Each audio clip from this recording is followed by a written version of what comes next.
Hi, this is Salika Ducksworth-Lawton, and we are at Conversations in Color.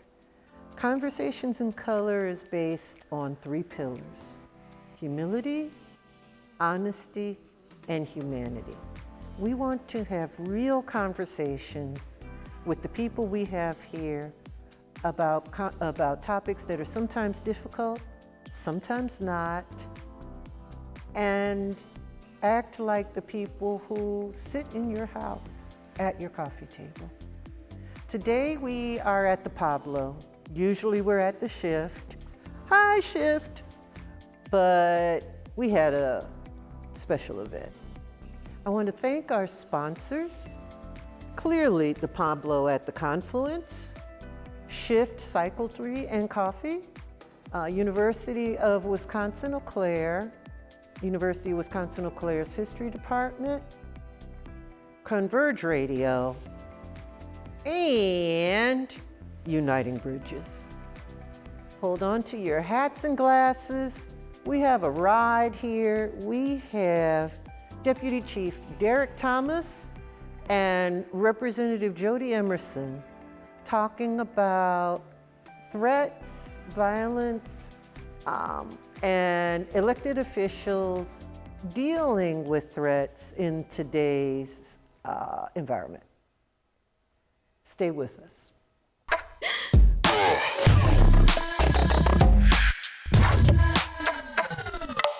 So, Conversations in Color is happy to welcome Deputy Chief Derek Thomas and our House Rep, Jodi Emerson. And the conversation today is around people who are using threats and intimidation to try to shut down free speech, to intimidate politicians, and the problems this causes for politicians, police officers, and for those of us in the public. And to talk a little bit about what we can maybe do to help discourage this, but to talk about what is the toll this takes. And I guess I'd like to start with you, Rep. Emerson, or is it okay to call you Jodi today? Of course you may. Okay, Jodi. Because then I can call you Salika and not Ducksworth-Lawton. So. And that works really well. So what have you seen, and what have you gotten, and what is the toll it takes?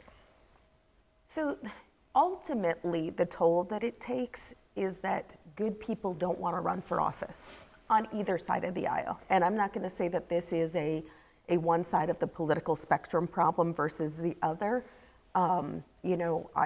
We get attacked from our own party sometimes. We certainly get attacked from the other side often as well. But what happens is eventually people just say, I'm done. I don't have to deal with this. I can go work in the private sector. And I was just reading an article today that said, from the Brenner Center of Justice, that said 1 in 6 elected officials are experiencing threats right now.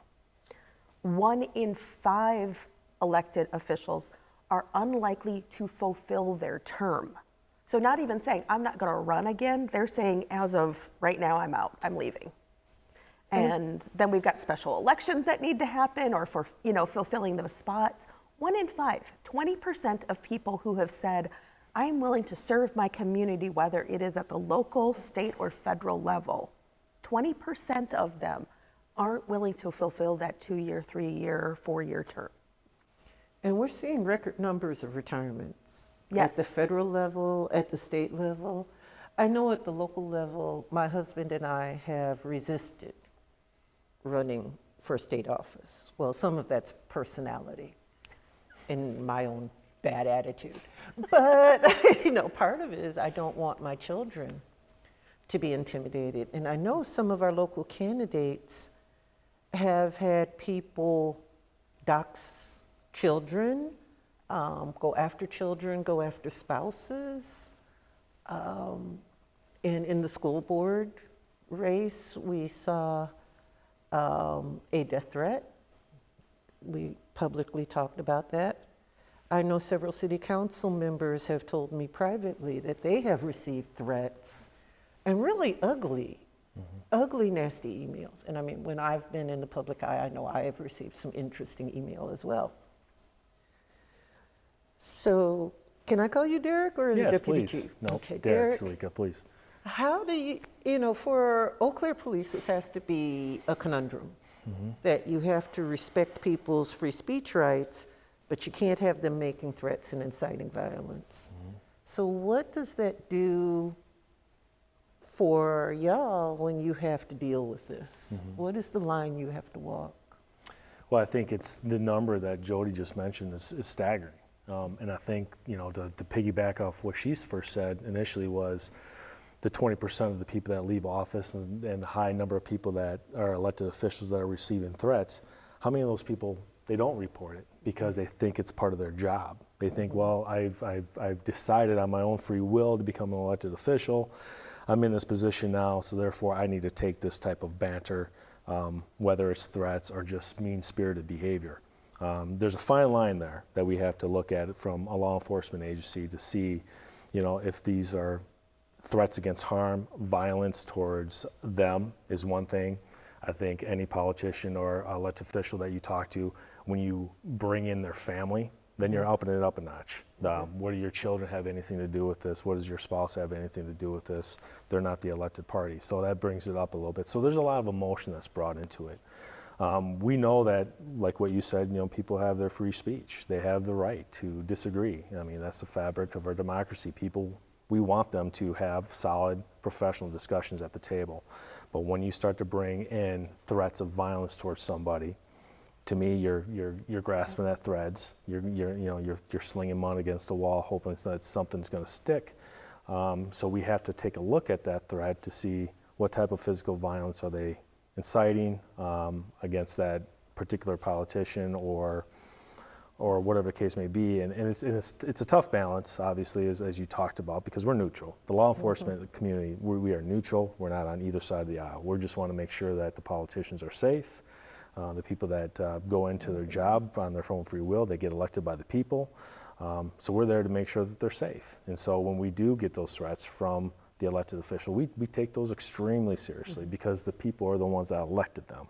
It was their choice. And so therefore, they shouldn't have to be on the receiving end of some of the hate and some of the violence that's ensuing through emails where people have, nowadays especially, there's a lot of anonymity out there, right? I mean, people can fake a profile and they're 10 feet tall and bulletproof behind a computer screen, and they can launch a lot of hate and think that they're not going to get discovered.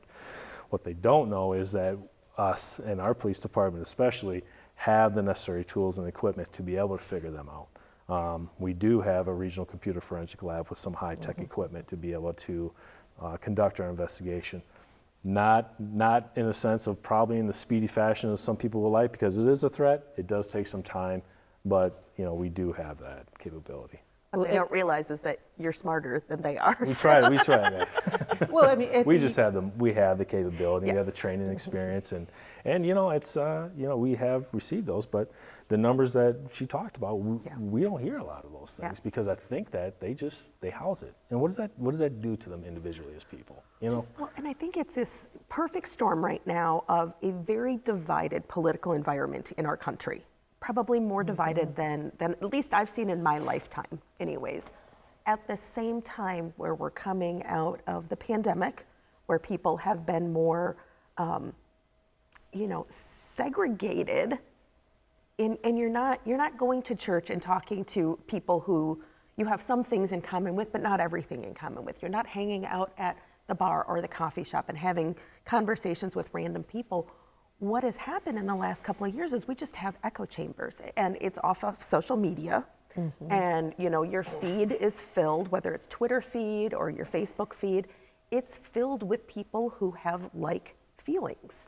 And so then it just, everybody feels this way, and you feed off of each other, and then, like you said, you're 10 foot tall and bulletproof, and the things that I get on Facebook Messenger or emails are things that nobody would ever come up to me in a listening session and say to my face. Nobody would ever do that. because they wouldn't have the guts to do it because it's so vile. And it's not just one threat against my safety, it's multiple threats. And it's happened on a regular basis. And it's not, it's not just about one thing. I'm on the Campaigns and Elections Committee, so our committee is in charge of the investigation into the 2020 election that just seems to be dragging out forever, and one conspiracy theory after another that has been shot down. But we keep on getting emails from all over the country. And there's some that are mildly threatening, and then there's some that are outright, I'm coming to your house, I'm gonna shut you up permanently. Those kind of comments, that's not right. I'm happy to have a debate with anybody, talking about the elections, whether 2020 was stolen or not, fraudulent or not, free and fair. I'm happy to sit down with everything that went through the Audit Bureau, all of our laws that are in place, that, there wasn't just this massive amount of ballots that were dumped at midnight or something like that. And we can have those discussions, but when it turns into, I'm coming to your house and shutting you up permanently, that's not free speech, that's threats. And we have, our Constitution is built with parameters around all of our rights. We can't yell fire in a crowded theater. You can't, the Second Amendment, there's some people that we've agreed don't have the access to guns anymore. We have fences around all of our rights. And when somebody starts to threaten people's very person, and for me, my kids are out of the house, we're an empty nest, and so I don't have to worry about that as much. But when they start talking about people coming to my office and threatening my staff, that's a step too far. They chose to work in that office, but they never chose to put their name on a ballot, and that's just not right. In the research I did for the book, fall, went through the list, went through the thing last week. One of the things I was looking at was 1968, and there the police had to make a decision. And it was on inciting violence because we were seeing increasing amounts of violence from 65, 66, 67. And in 68, you saw local police forces make the decision to arrest people for inciting violence. In Baton Rouge, that was arresting H. Rap Brown and Lester Maddox. Lester Maddox was the guy who followed George Wallace and was worse than him. He was handing out axe handles to people to beat people who would test the Civil Rights Act and the Voting Rights Act. So they arrested them both, not just in Baton Rouge, but you see this in New York, you see this in Chicago, you see it in Milwaukee, you see it in Atlanta, and you see it in Los Angeles. But today, it's a lot harder to do that because the Supreme Court has really muddied the lines around what is a threat and what is not a threat. And social media has created mud in places that we used to be very clear about what was a threat and what was not. How can the police deal with these people inciting violence and riot who are tiptoeing up to the Brandenburg test? And if you need to Google the Brandenburg test, it's the 3-part test for inciting violence and inciting riot. So Brandenburg, like the Bible, who are tiptoeing up to it, but they're trying to be queasy so that they can play semantic games. What are the problems today that police face in dealing with these people inciting violence? Now, I will put this, that when I got yelled at, and this was under Chief Jerry, when somebody yelled the N-word at me when I was on Water Street at 9 o'clock in the morning, why? Dressed nicely on my side of the sidewalk, came down and screamed at me. And they yelled the N-word. I didn't think it was something I could report to the police. I'll be honest, I really did not. When I mentioned it in a public forum, Chief Jerry fussed at me and said, I should have called the police. So some of us may not even know that these threats and this harassment is something we can even report. So for the police, what kind of dilemma does this create, and what are some things that maybe we in the public could maybe start thinking about? Well, I think it's part of our responsibility as police to be able to educate the public on what they can and cannot do on these blurred lines of, is this actually a threat? Is this something that I just need to take? And I'm just a private citizen walking on the street. Do I have to take this type of banter from somebody that's simply driving by? Yeah, those things, obviously are disorderly, and when you're talking about inciting violence in a crowd of people, I also think it's part of our responsibility to work with several different counterparts to be able to identify those people in advance, or at least have eyes on those people in advance to address those problems before they spiral out of control. We've any type of potential issues that might be causing any type of unrest. We do have multiple meetings ahead of time. We are collaborating with a lot of different agencies.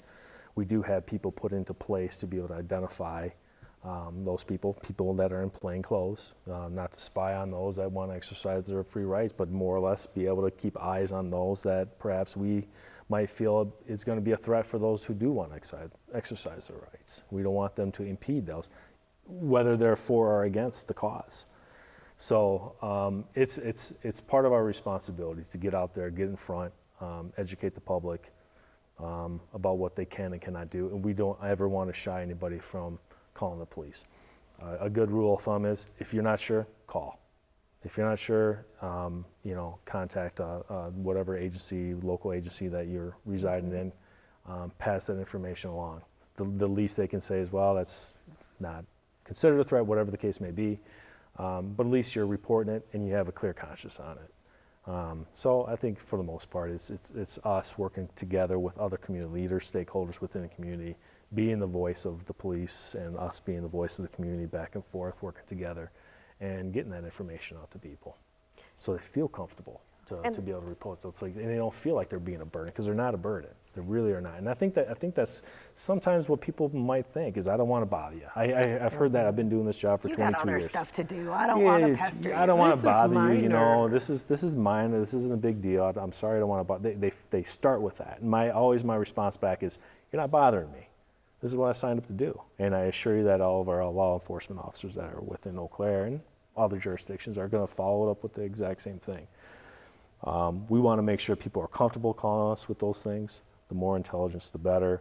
It gives us an idea as far as where people are at, is how much they know or don't know, and it gives us a good platform to work from this point forward about what we need to do as a community together to be able to educate each other and make sure that we're all on the same page, at least for the best that we can. Yeah.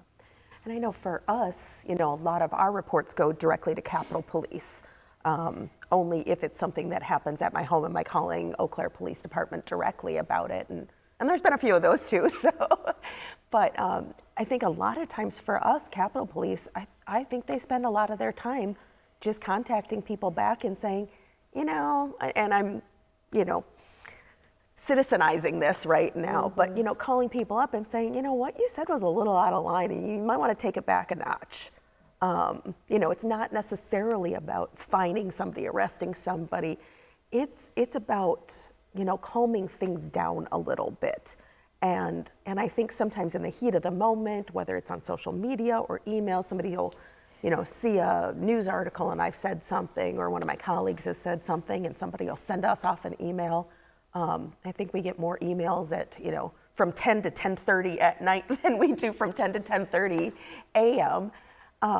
But and those are usually the heated ones, and somebody's ticked off about something that I said or a bill that I put out there or whatever, and take a little bit too far, and we send it to Cap Police. Cap Police contacts them and says, you were approaching the line there. You may have crossed the line a little bit, and I think that's the important thing that I see a lot of times from Eau Claire Police and a lot of really good police officers and police agencies, where they're trying to stop something from happening, and talking about the plainclothes officers being in events, but that also speaks to the the community too. And it's a lot easier to do it in person and be like, dude, what you said was just a little too far. Like that's just too much.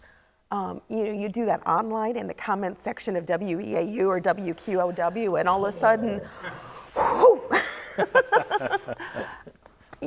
that's a whole different thing. But in that case, I'd also encourage people to flag those comments.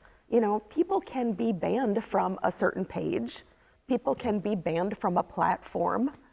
People can go to, Facebook jail for a few days or something like that. And sometimes that is what we need as a society to say, oh yeah, I did take it too far, before they really take it too far. And, maybe it's the timeout that they need, so.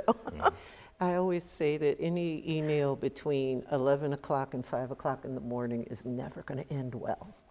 Never, ever going to end well. But I guess that leads to a part of this issue. When I tried to write an op-ed, that I'll be honest, I what was in my head was, could y'all stop acting a fool? And no, they can't. slinging this incendiary language. Calling people pedos or like a pedo, which is really essentially calling them a pedo, or calling them Nazis, or calling them commies, although I don't think some people know what communist means these days, or calling them fascists. Can we stop the name calling? And when I had people in my Facebook and friends of mine check it, they said the problem is no matter how you write it, somebody's going to think you're lecturing. How do we give people examples of what is over the line? For me, it's when you get into this really incendiary name calling. When you're using the racial slurs, when you're using these other slurs that dehumanize and really encourage not mentally ill people, but the people who have become unhinged because they've been, I don't know, I think that the right term is doom scrolling. They've been going through Twitter and everything, and they've just sort of narrowed their focus, and they're no longer quite in line with the rest of us. But trying to get people to understand there even is a line seems to be a problem today. Legally, I know there's a line, but the legal threshold is actually pretty high. You have to be, and I do want to get Dana or Steve Nick or somebody on here to talk about what's the legal threshold. Right. But there are some people who really think sending an email saying, I'm going to come to your house and gut your kids is free speech. And when I'm sitting in class going, yeah, they argue with me. What would be some examples of crossing the line that we can point to for, especially my daughter is a freshman, and she gets to hang out with the immature people, unfortunately. But some people never make it past that age 14, even though they're 35 or 40 or 60. Or say, I was going to say 60, 70. They're still, they never kind of got out of the schoolyard. And we're not allowed to punch them out when they act up anymore. I'm a little older, that was our day. They don't let you do that anymore. So what's some lines they should start thinking about not crossing? What would be an example, you think? So for us, our office gets stuff all the time, like, you're going to regret that vote. Well, okay, yeah, you're going to the polls and, you're going to vote for me in November, whatever. Do you mean I'm going to regret it because you're not going to vote for me? Those kinds of things are fine. But when it's like, I'm going to come to your house and I'm going to shut you up. Or they'll send a picture of my house and say, we're going to talk later. So there's kind of sometimes the very specific words, and I know focusing on the school board threat, I'm going to come to the next school board meeting and shoot it up or whatever. There doesn't leave a lot of imagination for that. you know, my house has been vandalized. You know, we had somebody come by with a paintball gun. I don't know if it was because it was me or because I had political signs out front. You know, I'm not sure. But then what happened for me is like, okay, if they could reach my window with a paintball gun, they can reach my window with another kind of gun too. And then when a couple months later, our house was actually found on a target list, something that was labeled target list, you know, that's obviously crossing the line. But, you know, I want to have dialogue with my constituents. I want to be talking about the issues, but we have to do it in a way that grandma would approve of. If you can't say it to your grandma, you shouldn't be saying it to me. You know what I mean? Like, and I think that's kind of, or your mom or whatever. Like, that's kind of the thing that you want to have in your head. Like, if I can't say it to my kids or my grandma, whichever way, you know, your generations are, if I wouldn't feel comfortable with them hearing me say this, maybe I need to phrase it differently. Yeah, but see, some people Yeah. have low standards. I kind of wanted, what I wanted to say was, look, if you can't say it without name calling, you need to rethink it. If you can't say it without the F-bomb, you need to rethink it. There's a way to say it that does not threaten people. I was in the room, Justin was in the room, when the lady jumped at the school board, got up from her seat and ran at the school board, and they all rushed out the room. And for me, that's a threat. And luckily she stopped, because I was already doing this. Because if she pulled a gun, some of us were gonna go, okay? But I think people don't realize when you're in a public room like that, doing something like that is very threatening. It's incredibly threatening. Or they think slinging the N-word is a part of acceptable discourse, where I think that's a threat. Or they, you know, or some of it's playing semantics because they know it's a threat, but they want to try to have plausible deniability. And we see that a lot too, where they're walking that very fine line, like, I know they wanted to have a threat, but they didn't actually come out. But then there's plenty of them that actually come out with direct threats too. And in the day and age where, you know, Gabby Giffords was shot, she lost staff members, she lost people around her. When the practice for the softball tournament, you know, in Congress, when people got shot there, it makes, you know, when we saw the insurrection, and I work in a Capitol that allows people to bring guns in whenever. There is no security there. Anybody can bring anything in. The only time we've had real security is when we had Mike Pence in the building a couple of years ago. And I know plenty of my colleagues who are carrying on the assembly floor. And we get in really heated debates sometimes. And there was one time earlier this year where several people actually left the floor because they knew somebody was very, very upset, had been, you know, told by the speaker to, you know, sit down, we're not doing this right now. And he was carrying a gun. And he kind of starting to get a little physically twitchy. And it was like, I'm right by the door, so I was fine. I can dash quickly. But you know, other people who were more in the middle of the room, I noticed that they made their way out. Well, I guess how do we, when someone's getting twitchy and obnoxious, how do we make the decision to call the police?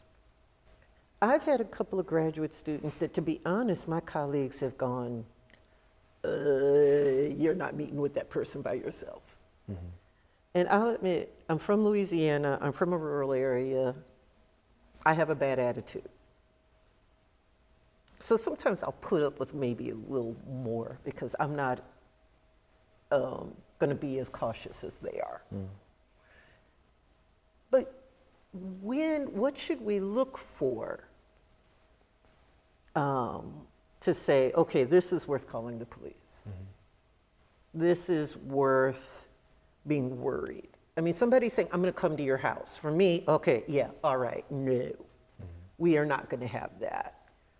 I'm going to see you at your car, yelling at you at your car. But I've had a couple of people come up when I've been at Pride, et cetera, to try to challenge me. And when they get too obnoxious, I usually hand them off to somebody, or I stand up and it's like, you can go. No, you can go. No, you are going. But when is it that I should call the police as opposed to just trying to handle it myself? Well, that's a tough question, because I don't know if there's an actual fine line that supersedes your actual personal feelings of threats. And I think everybody's going to have a different line too. Everybody has a different threshold. Well, I mean, if they start word salading, if there are words coming together that don't make sense, Right. In LA, I've had a couple of those. I think I told Jodi about the one I had in a Walgreens. Although, this guy cornered me with my daughter in the hair aisle of all places. And he started word salading, and it's just like, add this, and I'm like, okay, yeah, backed myself out, grabbed then, I think she was 4 or 5, picked her up, ran out the store, and my husband's looking at me, why are you running? And then this guy sorts of lopity, and he has big red eyes, and he's shaking and word salading. For me, that's immediate, okay, I need to be out of this area. If they're saying they're going to hit me, they're going to hurt me, they're going to find me, for me, those are things. But I'm thinking for other people, as they're looking at this, would someone saying, I'm going to come and confront your kids be considered over the line? Oh, yeah. I'm going to come to your house? Yes. And for some of us who have to have our address be public, that's hard too. And after the January insurrection, the Assembly Chief Clerk, they were put some protections in place. If you don't feel comfortable having your address out there, let us know. Because that's always been on the Assembly and the State Senate. Your address is out there. Where if somebody's got to at least go through a couple of clicks to find your home address, because it is out there. People have to know that I live in the district that I represent. My hope is that their temper will go down before they find enough clicks to find my actual address. But I think part of it, and this is probably something I've learned from the Eau Claire Police Department too, is planning ahead, thinking through processes. And so when and I haven't really had any since COVID hit, but when I would have public listening sessions, I'd always make a phone call and say, hey, just wanted to let you guys know I'm doing this. This is where I'm going to be. This is the time that it's going to be. Didn't necessarily mean that I needed an officer there. But, if somebody had to call quickly, at least it was on record that this is why we're calling. So. And those gray lines that you were talking about, as far as, if somebody says, I'm going to come to your house and shut you up, that's a threat to you, right? You're thinking they're going to come to your house. See, and my husband would say, good luck shutting her up. I've tried for 30 years. But that's what she's thinking. And that's, of course, that's, of course, what we're thinking, but you know what they're going to say when we interview them. Yes. Her address is public, and I'm just going to come over there and tell her to be quiet. I'm not, it's that gray line that they walk, and they know it. They know where they're at to make enough to make you a little bit uneasy, to make you a little bit insecure about yourself, but also going up to that threshold of what's a criminal violation compared to somebody just voicing their constitutional right. And I would say the flip side of it is you calling them or you talking to them and saying, hey, this is what happened, was like, that's kind of the reverse of it. That's also saying this isn't going to be tolerated too. And so that's a way that we can, act back in appropriate ways. Obviously, it's fully within everybody's right to call the police and say this happened and I'm not comfortable with it. And then they help us figure out if, we're just on, the crazy train or if it's actually a threat, so. I'm friends with Tricia Zunker. She's had a really hard time, And there have been people who have gone to her house and surrounded it and stayed on the sidewalk and screamed, threats at her child and threats at her. My understanding is that is not legal. Is that correct? Because it's not that they can't come to your house, but they're not supposed to be out there en masse. If you're on a public Screaming. sidewalk, If they're yelling threats at you on a public sidewalk. oh, threats maybe, yeah. But if they're just, Trisha on the sidewalk, I don't.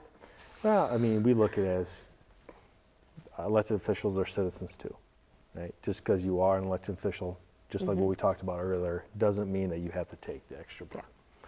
So if it was me, or if I'm not a police officer, or my wife or whatever is walking down the street and somebody just randomly starts screaming at her from the other side of the street, I would look at that as being disruptive, disorderly. It's not normal behavior. You're disrupting the community. You're using profanity-laced language inside of the community where you perhaps are in earshot of children that might be disturbed by it. So obviously that would warrant a conversation. And my experience over 22 years is some things kind of spiral from there to where the person then is just told sternly, knock it off, compared to somebody receiving a citation for ordinance violation of disorderly conduct to perhaps even a criminal arrest. So, it's hard to say a clear-cut answer without being part of that investigation of the question of why are you doing this? What's your name? Who are you? What's your identification? What's the purpose of you doing what you're doing right now? So it takes a little bit of time on that, but we never know about those things unless people don't call. And I think for me, attack what I'm doing in my job, attack the votes that I had, send me an email with your opinions about what happened. But when you come to my house, even though it is a public piece of information, that's crossing a line. And I've told some of my colleagues who've gone, in the southeast corner of the state, we've had some issues with, people playing band concerts out in front of, former officers' houses and police officers' houses and stuff like that. And it's like, that's not right either. Like, your house should be the place that you can get away from your job. And I think all of us think about that when we go home from work at night or, in the day, whatever your shift is, your house is your haven. And to see people even surrounding it, attacking it. Now, if you're the president or the governor and your house is a public place too, then there's other things. But they get a little bit more security attached to them than a city council person does or a state assembly person does as well. The other thing I wanted to mention too is the coordinated attack that we see, where it is coordinated and coordinated harassment really is what it ends up to be. It's not just one person attacking somebody's tweets. It's when 5,000 people attack a tweet. And the cyberbullying that happens, the coordinated harassment and threats, that's when it makes it that good people want to get out of this kind of line of work. And we've seen it going up the more women that are involved in elected office. And I will say, looking at what's happened to me and some of my other colleagues, the women get it more than the men do. And I think we have to, as a society, look at that and go, why is it that we don't want women to have the same amount of power that men do? Well, it feels like, I don't know, from where I sit, it feels like they go up against who they think they can get away with it. And they think that they'll get away with it more against women, multicultural people, and disability. But, it keeps bringing me back to how do we, as a community, set a line or a value on things you don't do? I had a student tell me that making fun of people's medical conditions was perfectly fine. People do that these days. And I looked at him and said, if you did that when I was your age, my grandma or my father or somebody, okay, I'm from Louisiana, they still paddle people there. They would have laid you out and you would have woke up on the other side of the room. That was not something Which also grew up. maybe isn't the best way to approach it No, either. it's not the best way. We're not in Louisiana. This is a different culture. As my daughter says, no voodoo in Wisconsin. No, we will not have that. but how do we in the community set a line? And, I've been thinking about that, and is it that a whole bunch of us need to do letters to the editor? Do we need to do a petition? Do we, telling people to knock it off in WEAU or WQOW swamp is just not going to happen. I know The Hill has actually cut off their comments to stop that so that it won't be normalized. And I don't know, do we ask the media here to cut off their comment sections so that these people will stop normalizing each other and egging each other on? It feels like there should be something that we all in the community groups should be able to get together regardless of partisanship and say, these are things we don't want you to do in Eau Claire. Knowing that, though, at that school board meeting, I said to one of the people there publicly, we don't do this in Eau Claire. We don't name call, we don't do this. And the person snorted. But they might think twice before they do it the next time. Well, they did go up, and I think they were a little bit calmer than they were, but that might be because I'm 5'8" and I looked angry that day. I think it goes back to how we deal with any issue in our community. If we're seeing a rise in drunk driving and you're out with your friends and you see somebody who's maybe had a few too many, you say, hey, let me drive you home. We fight the drunk driving before it happens. If we see somebody who's maybe being abusive to a child in public, I'll make a comment like, gosh, I remember when my kids were that age, it's so easy to lose it back then. And it's kind of I've seen what you're doing. It's not acceptable, but it's also not confrontational either. And so I think the more that we start getting back together in larger groups, I think it's going to help, because I think we police each other a little bit. That's an inappropriate comment. Really, did you mean to say that? Salika, that was kind of mean. Things like that before it gets to a certain level.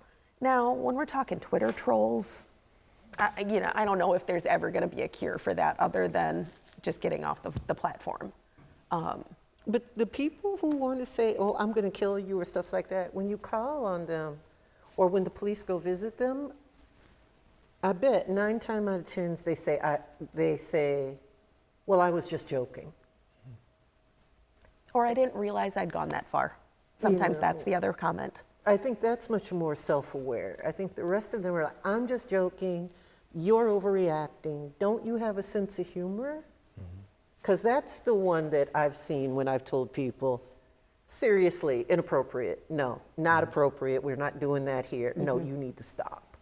And I don't see that as much when it's a third party that goes in. Now, if somebody was attacking you verbally and you said, come on, we don't do that here. Oh, you're just too sensitive, blah, blah, blah. Where if Derek stepped in, just in his citizenship, not in his day job, and said, come on, don't talk to Salika that way. It's a little bit of a different, it calms the atmosphere down, and it's that de-escalation techniques that I think we all need to have a little bit of, and policing each other. And I'm so thankful that we actually have the police there to step in when we need it. But we can't only rely on the police to do it too. I've had to have white allies do it when I'm in public. Because there are some people who will not stop. But if it's a white male looking at them going, you've gone over the line, that was ugly, they'll stop. If I say it, they'll go into that, you're oversensitive, or I have the right to say the N-word, or I'll do this. It almost feels like it has to be someone of their group who sets these standards and says, you don't do this. Does that make sense? Or if the police officer is the one saying you need to stop, then they get belligerent. But if it's their friends they are saying you need to stop, they stop.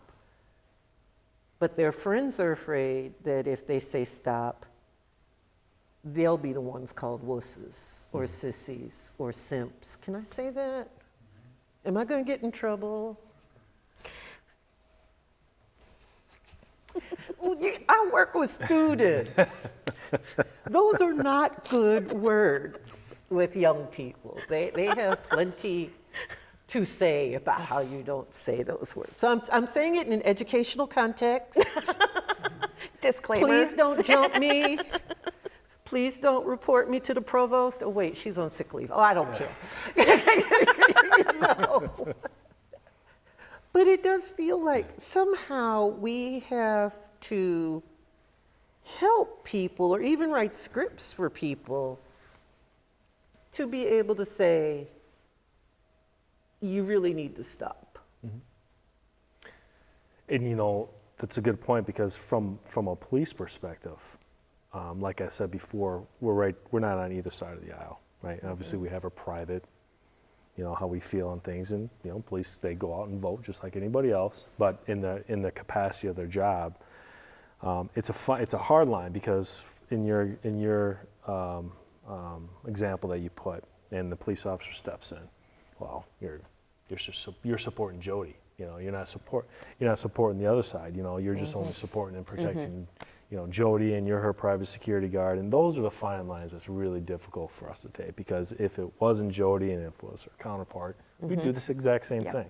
It wouldn't matter. That's the fine line that we're talking about. So, I guess to your point is, it's a lot, I think, more beneficial and a lot more effective to have a private person that perhaps can step in and simmer that person down and quiet them down, as compared to a police officer that's looked at it in a different light.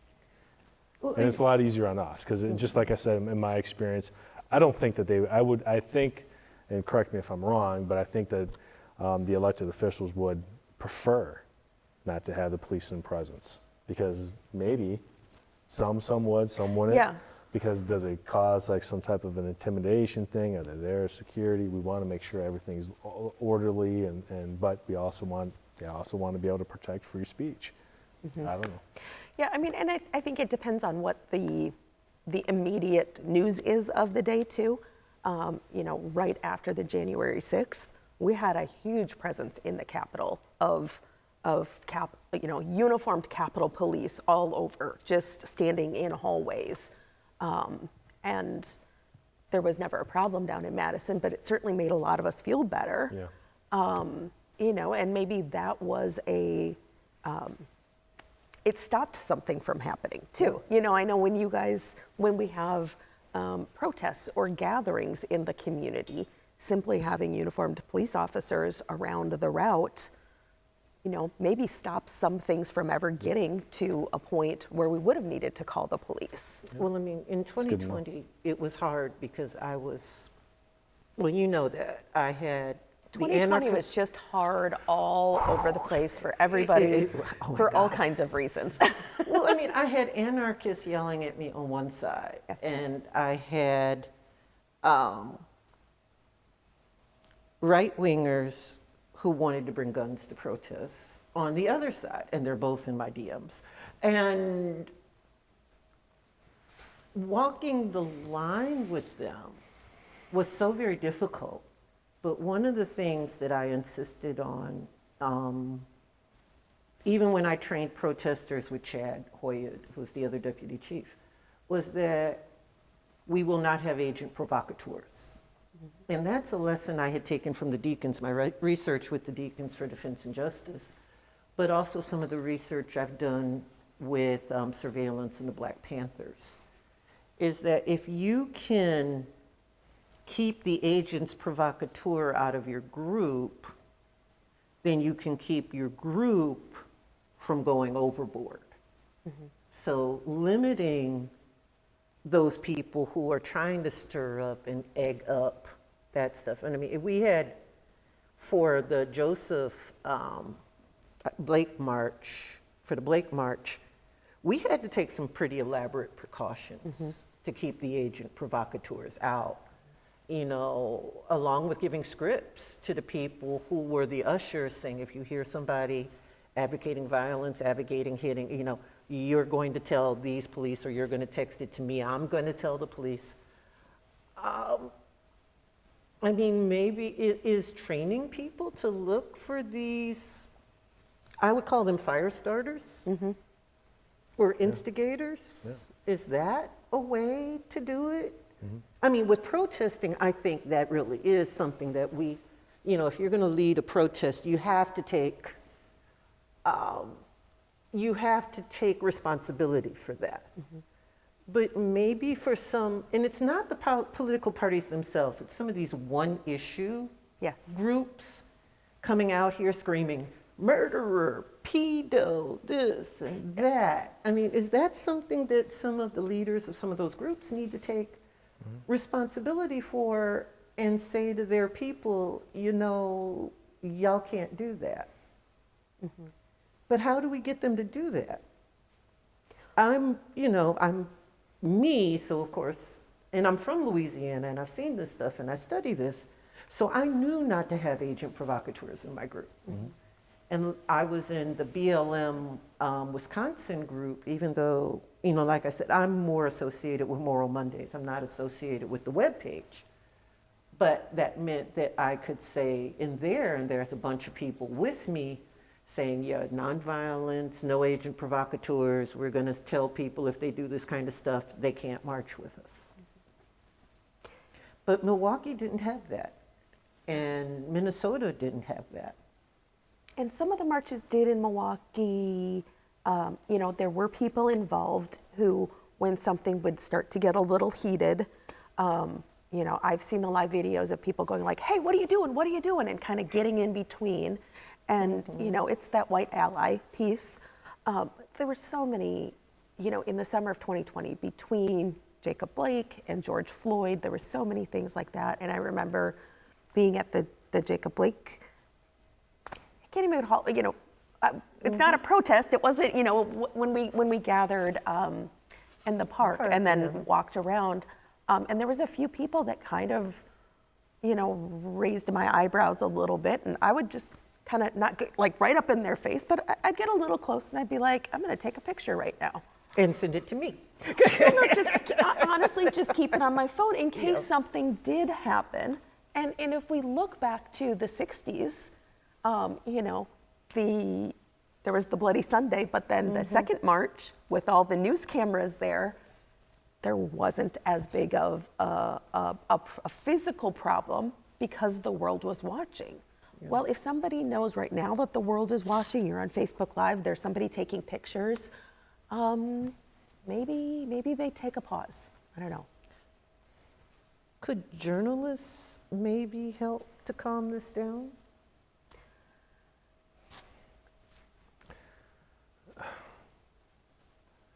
That's a tough question. It's about whether or not they're reading Are they pieces, journalists or are they journalists. left or right wing reporters? Because there's two different things there. With social media and news being at your fingertips, and people don't have to wait for the 5, 6, or 9 o'clock news anymore, it makes it a little bit more difficult, especially because there's so many different authors out there with different sides of opinions on what people can and cannot do. So that's the echo chamber that you were talking about earlier, where people kind of, they eventually zoom in and focus on their thoughts and their beliefs, and that's what they roll with. And I think we're also seeing, and this will get me up on a different soapbox that takes us off of our topic today, but That's okay, Justin's keeping me on topic. we are seeing the decline of local journalism, not just in the Chippewa Valley, but all over the country. And newsrooms are shrinking. They're having to cover, they don't just have to put out the paper in the morning or at night. They also have to keep up on all the social media channels. They've got to do a web story. They've got to do all this stuff with fewer and fewer people. And so the true journalism, we are seeing that shrinking so much, and we're seeing more bloggers and vloggers that claim to be journalists, but they really are commentary. And that, I think, probably hurts it more than helps it. But, I'm also married to a journalist, so I'm a little biased on this whole thing. And I'm a historian. Journalists are the front side of my profession. We're the back side of it. And there's a methodology that goes with it that people don't understand. But I wonder if there's a way for us. I worry that the people who want to be violent feels like they manipulate the media so much in many ways, that they put out rumors. I think part of the reason why I was exhausted when school started in fall of 2020 was I spent half my time on rumor patrol. And they'll deliberately start rumors. Or there are people who, for grins and giggles, will deliberately make up lies, either to distract the police or distract other people. You know, it just feels like we have to start teaching people critical thinking again. And I don't know how to do that. I don't want to do it without lecturing. Oh God, it's the college professor and she's lecturing us. But you're paid to lecture. That's part of your job, so. Actually, 90% of the time we don't lecture anymore, at True. least not Okay. in my profession. We do active learning.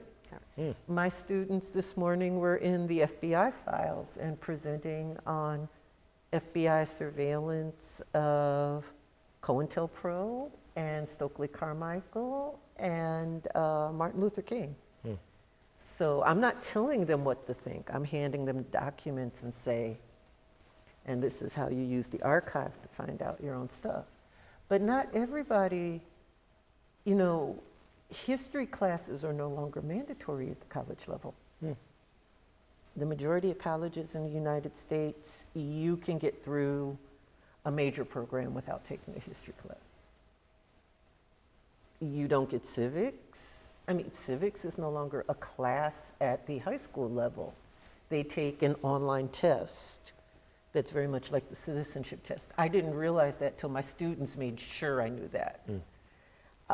I can tell a lot of people haven't taken civics because they have no idea what I'm responsible for when I get emails telling people that you need to close the border, you need to deal with this going on in the school or whatever. It's like, okay, that's federal, that's your school board, here's what I'm responsible for.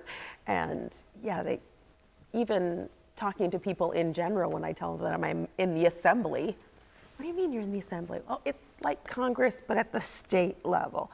Oh, okay, so you deal with like the defense and the border and all that. No, we have an open border between Illinois and Minnesota, and it's okay. You don't need papers to cross it.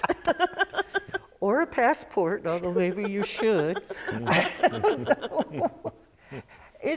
I don't know. During football season, for sure. Well, I've seen Bears fans. That's what I mean. I'm going to stay out of that. I'm from Louisiana. We don't like the Bears either. That's a whole different animal, though. Saints, go Saints. Next topic. Next topic. So I don't know how much time we have left, but I wanted to give both of you a moment.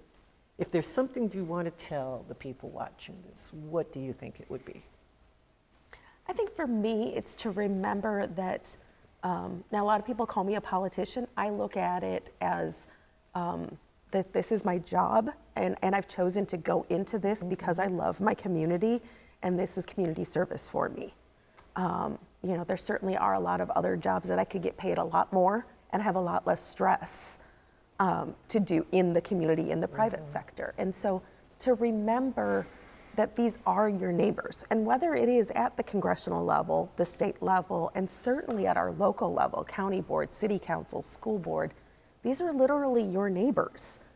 And to remember that we can have disagreements, and that's okay. That is part of what makes America great, is that we can have disagreements, but we have to have constructive disagreements. And the more that we are tackling this in a bad way, the fewer people who are going to put themselves out there to run for office, whether it's school board, whether it is your county clerk who takes care of our local elections, whether it is a congressional race, a state assembly race, a state senate race. We are run by citizens of our own communities. And the harder that we make it for people to keep these jobs, the fewer people that are going to do this. And right now in the assembly, we've got about 25% of the body who's either retiring or going on to something else. 25% aren't going to be there a year from now. And that is a huge number. Usually it's maybe about 10 to 15%, but that's 25% without even getting into the elections, because now maps have moved and lines have changed, and people are gonna possibly lose their jobs because they're voted out, which is how democracy should work. But we shouldn't ever lose people because they're harassed out, and that's the important piece, because at some point we're not gonna have anybody else who's gonna step up, and then where does that leave our democracy? And that's that's the important thing, I think, is, for me, this is about democracy, and I'm seeing our democracy starting to crack because of how it's being treated from the inside and from the outside, and our founding fathers would be rolling over in their graves right now. See, you should have went last. Now you're the elected official. I'm the law enforcement officer. Ditto. Ditto. No, I think Thanks for coming, folks. From the police perspective, I think it's incredibly important, and me as a private citizen too.